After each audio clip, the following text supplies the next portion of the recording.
back when I was growing up. All right, let's check in with Rich. We're getting some much needed rain out there. My lawn is really loving it.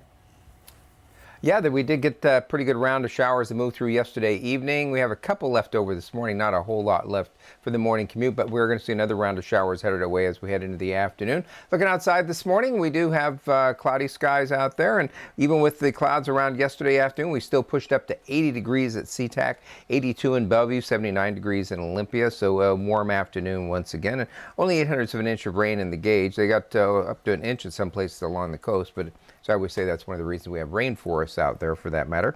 Take a look at the shot there from Everett, looking out towards dark skies right now, and not much going on there. They're just cloudy and mostly cloudy over downtown Seattle and across Elliott Bay. Doppler radar showing that next front still well off the coast and over the interior. Just a few scattered showers kind of moving around here and there, so shouldn't really impact things very much this morning.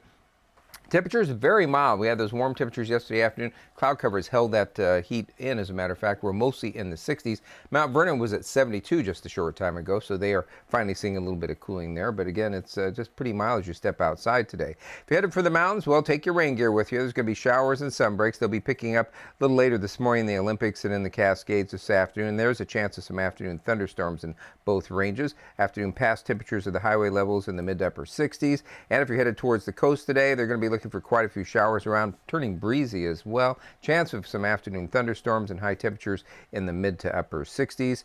Overall, as we head into the weekend, though, tomorrow there might be a couple convergence zone showers early in the central sound. Most other places are going to have their entirely dry day, and it will be sunny everywhere in the afternoon, low to mid 70s. Then sunshine, except for maybe a few patchy morning clouds for Sunday all the way through the week next week. Very quiet weather pattern with those high temperatures staying mostly in the mid 70s all the way through.